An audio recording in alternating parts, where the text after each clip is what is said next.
Hallo und herzlich willkommen zu diesem neuen Stempel-Nerd-Video. Ich bin Jonas und unabhängiger Stempel-Up-Demonstrator. Eigentlich wollten wir uns heute mit diesem kleinen Mini-Album hier beschäftigen. Das hat Angela von der Stempelfamilie schon mal vorbereitet und ich wollte es eigentlich heute fertig basteln. Da müssen jetzt auf die einzelnen Seiten noch kleine Kalendarien gestempelt werden, aber das Stempelset ist leider noch nicht da. Das ist aber nicht so schlimm, wir machen heute was anderes, aber auch was echt Tolles, wie ich finde. Und zwar gibt es im neuen Jahreskatalog auf der Seite 57 das Stanzformset Der richtige Dreh. Und damit kann man coole Drehkarten basteln und wie das genau funktioniert, das schauen wir uns gleich mal auf meinem Basteltisch an. So, ich würde sagen, wir packen es einfach mal aus. Ihr seht, es ist noch zu. Ich hatte es noch gar nicht in Benutzung. Und wir schauen mal, was da alles drin ist. Ich packe mal den Katalog weg. Hier seht ihr das nochmal. Hier ist das drin. Und das ist hier so ein Beispiel, was man damit basteln kann, aber die Möglichkeiten sind unbegrenzt und deswegen wird es auch nicht das einzige Video sein, was auf diesem Kanal mit diesem Set kommt. Aber ihr dürft gespannt sein, wie das hier weitergeht. Also, was ist da drin? An sich sieht es erstmal nicht viel aus, aber wir haben 2 Karten mit Stanzform. Also, wir haben hier irgend so was Rundes, das wird wahrscheinlich dann die Drehscheibe sein, an der man hier so drehen kann. Dann haben wir hier die Stanzform für die Karte vorne an und ich würde behaupten, wir machen das jetzt erstmal beim ersten Versuch heute in folgender Form. Ich stanze einfach einmal alles aus und wir gucken dann, was wir damit machen können. Das wäre jetzt so der Plan. So, ich habe hier schon mal ein bisschen Platz gemacht, weil den brauchen wir jetzt auch. Ich habe ein A4-Blatt genommen in Grundweiß, Cardstock, und den habe ich mittig durchgeschnitten, weil dann passen unsere Form da erstmal so drauf und das Ganze auch durch unsere Stanzmaschine. So, hier ist das gute Stück. Was brauchen wir dafür? Einmal Platte Nummer 1, dann brauchen wir die Platte Nummer 2 und zweimal die Nummer 3. Und da nehmen wir einfach nur jetzt hier den Cardstock, legen den hier auf unsere Platte Nummer 3 und dann schmeiße ich hier die Formen einfach mal alle schön der Reihe nach drauf.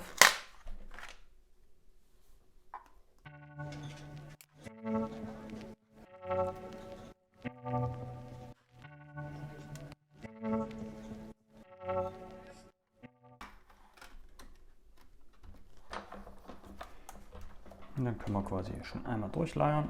Ich hoffe, der Tisch wackelt jetzt nicht zu sehr. So.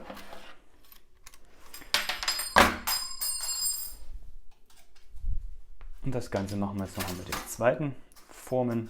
Ich schiebe das jetzt hier erstmal einfach alles runter. Und wir gucken uns dann nachher mal an, was jetzt hier rausgekommen ist. So.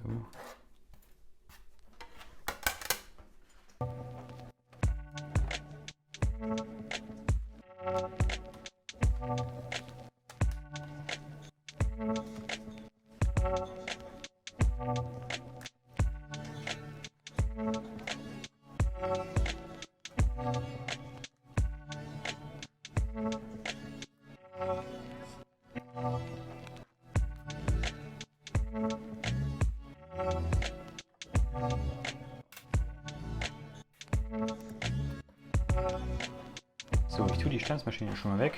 Zwar noch nicht ganz so weit weg, weil die braucht man nachher noch mal. Aber bis jetzt haben wir ja nur erstmal alle Formen ausgestanzt, die das Stanzset enthält. Da sind verschiedene Pfeile dabei, also die kann man dann zum Gestalten von irgendwas nehmen. Zum Beispiel um die Drehrichtung dann darzustellen. Dann haben wir ja hier vorne das große Teil, wo dann wahrscheinlich unser Rad dahinter kommt. Ja, das sieht man hier schon ein bisschen. Wo dann halt mittig der Punkt hier sitzt, genau. So, was braucht man auf jeden Fall, um diese Drehung herzustellen? Eine Spreizklammer heißt die, glaube ich. Ich gucke mal, wo ich meine habe. Und zwar gibt es da runde und viereckige Spreizklammern.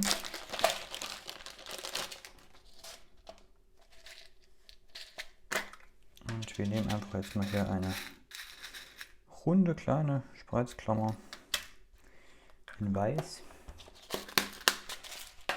Und dann gucken wir mal, was jetzt hier geht. Ich behaupte jetzt mal, für den Anfang können wir einfach jetzt hier vorne mal anfangen, dass das unser Deck, also die vorderste Seite ist.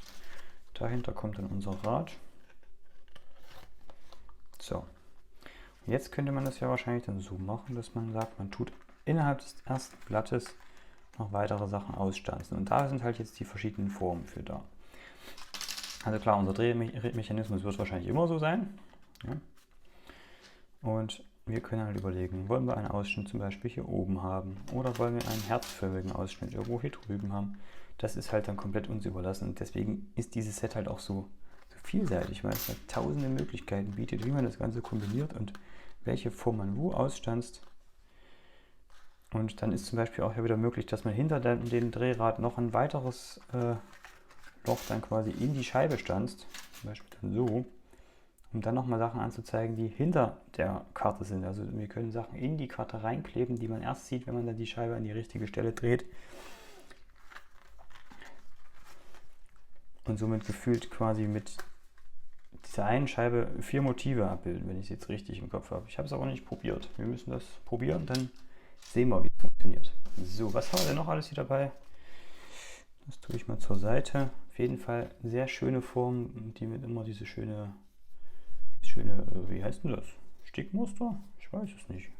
Wenn ihr das wisst, schreibt es mir mal drunter. Also diese schönen Absätze hier um die Rahmen finde ich total klasse. Das ist da mit drin. Dann haben wir jetzt hier, original ist das Set ja halt im Katalog mit dieser Astronautengeschichte hier unterwegs. Ich gucke mal schnell den Katalog.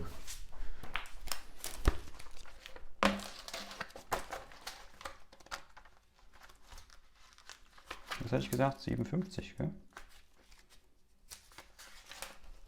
Hier sind wir, genau. Der Original ist das Set ja mit dem Astronauten-Set Stellar Birthday, also Raumschiff, Rakete ist hier dabei und diverse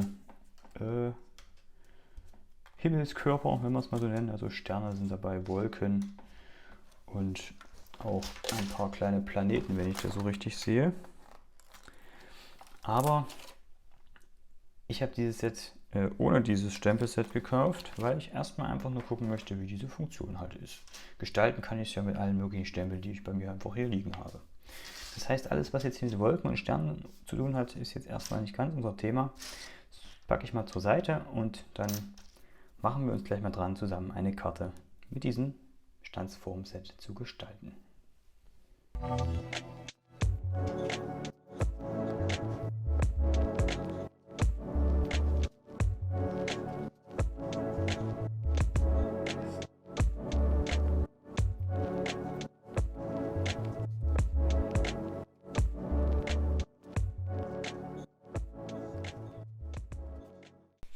So, jetzt hier einfach nur, um die Funktion der Karte zu testen, habe ich mir jetzt einen Cardstock genommen in der Farbe Celadon, den einfach zugeschnitten auf 21 x 14,85 cm und wie wir das immer so ganz oft machen, bei 10,5 einen Falz. Dann knicke ich das mal hier so um. So, ich hole nochmal schnell ein Falzbein, da geht es nämlich wesentlich schöner und die Kante ist auch glatter. Wo ist denn das Ding hier? In meinem Wagen, hier ist es, da ist es. So. Also nochmal schön hier umfalzen. So einfach geht das. So, das passt jetzt hier nicht ganz drauf, weil ich jetzt erstmal von meinem Standardkartenmaß ausgegangen bin. Ich könnte das jetzt noch ein Stückchen kleiner schneiden, aber wie gesagt, das ist der erste Versuch mit dem Stempelset, deswegen würde ich mich jetzt hier an Maßen noch nicht so festhalten und wir probieren einfach ein bisschen rum, was hier so geht. Ja, wie kriegt man jetzt mittig das Loch rein? Das ist ja die erste Frage, die ich mir gerade stelle. Wahrscheinlich müssen wir uns das einfach nur anzeichnen und dann können wir das mit der Punktierzange ausstanzen. Ich hätte jetzt einfach mal gesagt, wir machen... Oder nee, da muss ja gar kein Loch mittig in die Karte. Gut, dass wir das zusammen machen. Alle Fehler, die ich jetzt mache, braucht ihr nicht machen. So, ich setze jetzt einfach mein Drehrädchen hier hinter meine Karte, wie ich das vorhin schon mal gemacht habe. So.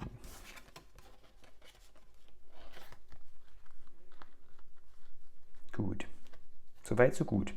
Jetzt müssten wir ja irgendwie noch hier jetzt dieses Teil ausstanzen.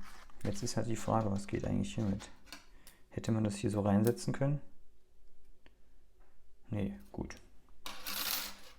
Für den ersten Versuch würde ich sagen, wir nehmen mal diese Form hier. Das ist ja, scheint ja recht einfach damit zu sein. Ich stanze das mal schnell aus und dann sehen wir uns hier gleich wieder. Also so sieht das Ganze jetzt aus. Das Teil ist jetzt hier rausgeflogen und dann passt meine Drehscheibe da dahinter. Und ich kann das jetzt hier schon mal so reinsetzen. Aber die müsste ich jetzt natürlich noch ein bisschen gestalten, damit es auch sinnvoll ist, dass wir hier überhaupt irgendwas drehen können. Das macht ja jetzt erstmal so überhaupt keinen Sinn, weil funktioniert ja so an sich noch nicht ganz, weil man dreht und man sieht nur Weißes. Also Quatsch. So, um jetzt die Karte zu gestalten, schnappe ich mir mal kurz einfach das Stempelset Grüße auf 4 Hufen. Damit haben wir ja schon mal ein paar Karten gebastelt. Mir geht es jetzt aber auch gar nicht um das Stempelset, sondern einfach nur, dass wir was haben, damit das Ding jetzt nicht ganz so plump und trist aussieht. Aber an sich geht es eigentlich ja nur um die Funktion. So, wir haben Celadon Farbkarton, also nehmen wir Lodengrün, weil die beiden Farben einfach so schön zusammenpassen. Und stempeln mal hier schnell einen Esel drauf.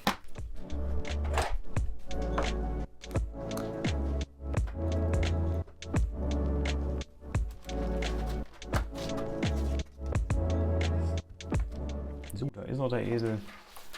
Hier sieht es ja schon wieder aus. Ich muss hier mal ganz flink ein bisschen Ordnung machen.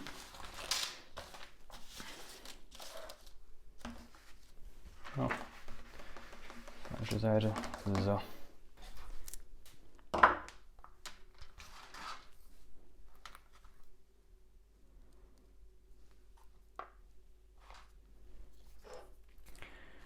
Und jetzt mache ich einfach mal Folgendes, und zwar nehme ich nochmal Celadon, oder nee, wir wollen hier einfach mal, es ist wie gesagt, es geht jetzt ja nicht um die Funktion, einfach nur, dass wir mal schnell was hier draus gebastelt haben, gestaltet haben. Und zwar könnte ich das mit den Blending-Pinseln machen, aber die will ich jetzt noch nicht einsauen. Ich nehme erstmal nochmal meine Schwämmchen hier, einfach ein A4-Blatt im besten Fall drunter oder irgendwas, was wir hier einsauen können. Und ich nehme einfach mal jetzt hier die 3 neuen in Colorfarben, die jetzt nicht ganz so grün sind, also einmal Fräsinlila, Bonbonrosa und Papaya. Genau, so. Und da das ja in dieser Form hier schon 3 Ecken quasi hat, nehme ich die jetzt einfach mal an und färbe die nur so ein bisschen ein.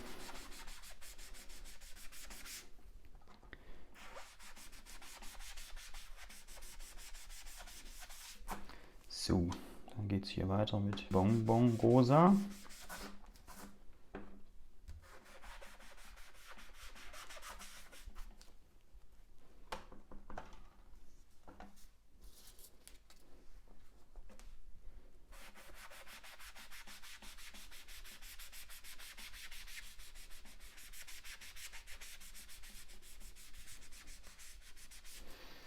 So, wie gesagt, wie das jetzt hier aussieht, ist gar nicht so weltbewegend. Es geht mir einfach nur um die Funktion der Karte jetzt fürs erste Mal zeigen. Es werden noch ganz viele Videos dazu kommen. Aber jetzt einfach erstmal nur, wie geht das? So, und jetzt angenommen, ich möchte jetzt halt meine 3 verschiedenen Sprüche, die ich mir jetzt hier ausgesucht habe, und zwar einmal Grüße auf 4 Hufen, ich gratuliere zum Geburtstag und IA nehmen. Was habe ich hier noch? Ja, die sind jetzt, denke ich mal, am passendsten. Und da will ich halt dann hier drehen und dann sollen die halt der Reihe nach immer angezeigt werden. Ja, das heißt, ich nehme jetzt wieder Celadon, würde ich sagen. Und irgendwo hatte ich auch einen kleinen Stempelblock.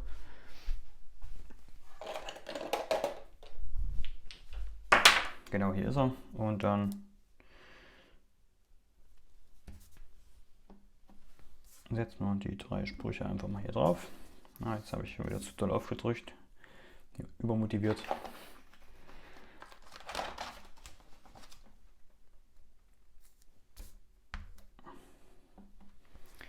Jetzt könnte man das ja im besten Fall sogar gleich so ausrichten, dass man es von vorne immer gerade lesen kann. Das ist jetzt, ich merke gerade, es wird richtig cool. Also man kann damit richtig viel anfangen. So.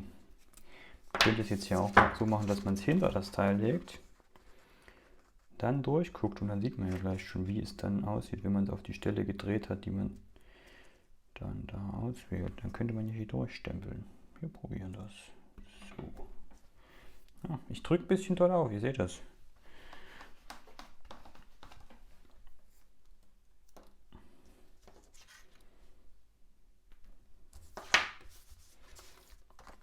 ist halt jetzt, wie gesagt, nur ein kurzer Test.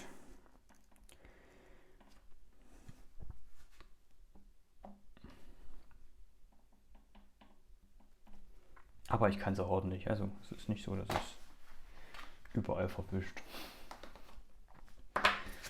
So.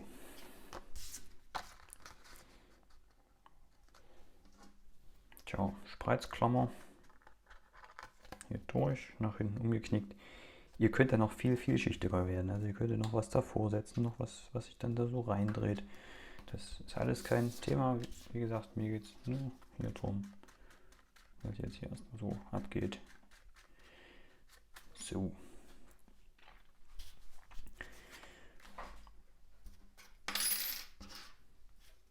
Und jetzt müssen wir natürlich darauf achten, wie wir das festkleben, dass wir die Funktion der Karte nicht kaputt machen. Wir drehen es mal um.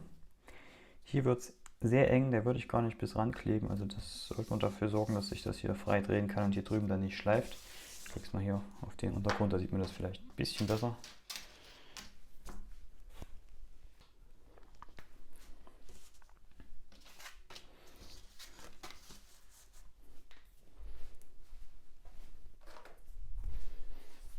Und ich schnappe mir jetzt mal wieder mein Abreißklebeband.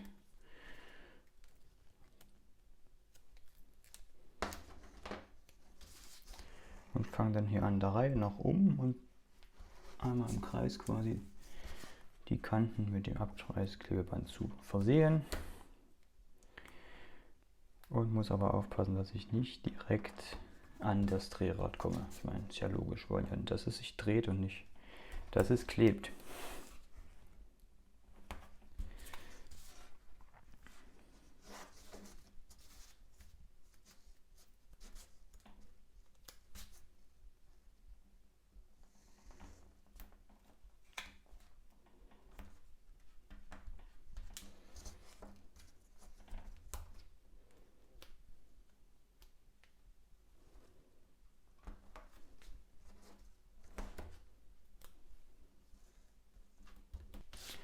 So, dann reiße ich mal hier auf der Rückseite meine Schutzfolie vom doppelseitigen Abreißklebeband ab.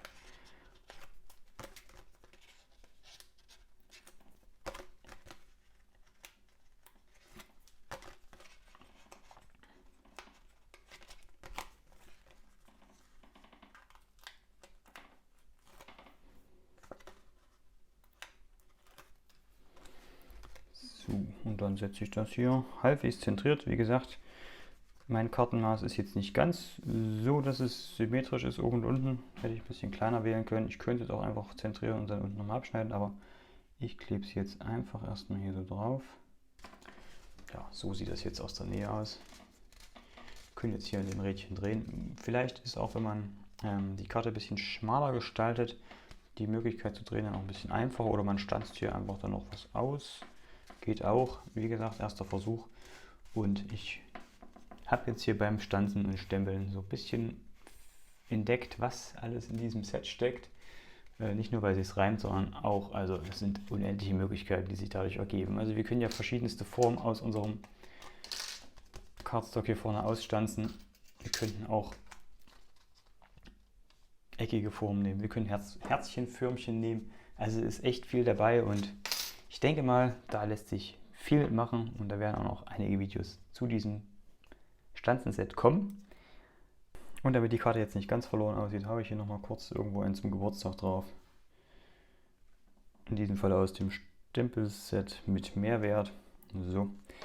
Und ich denke, zum groben Demonstrieren dieser Funktion reicht das jetzt erstmal. Optisch ist die Karte jetzt zwar nicht ganz so der Hingucker, aber das stand ja heute auch nicht im Fokus. Uns ging es ja um das Stanzformset, der richtige Dreh. Und hier kann man, auch wenn es jetzt hier gerade nicht so ganz funktioniert, doch, man kann hier auch richtig drehen. Ich danke euch an dieser Stelle fürs Zuschauen und falls ihr es noch nicht getan habt, dann abonniert doch am besten diesen Kanal und wenn ihr richtig verrückt seid, dann drückt auf die Glocke und dann verpasst ihr kein neues Video von mir. Ich wünsche euch noch einen schönen Tag, macht's gut, bis zum nächsten Mal. Tschüss.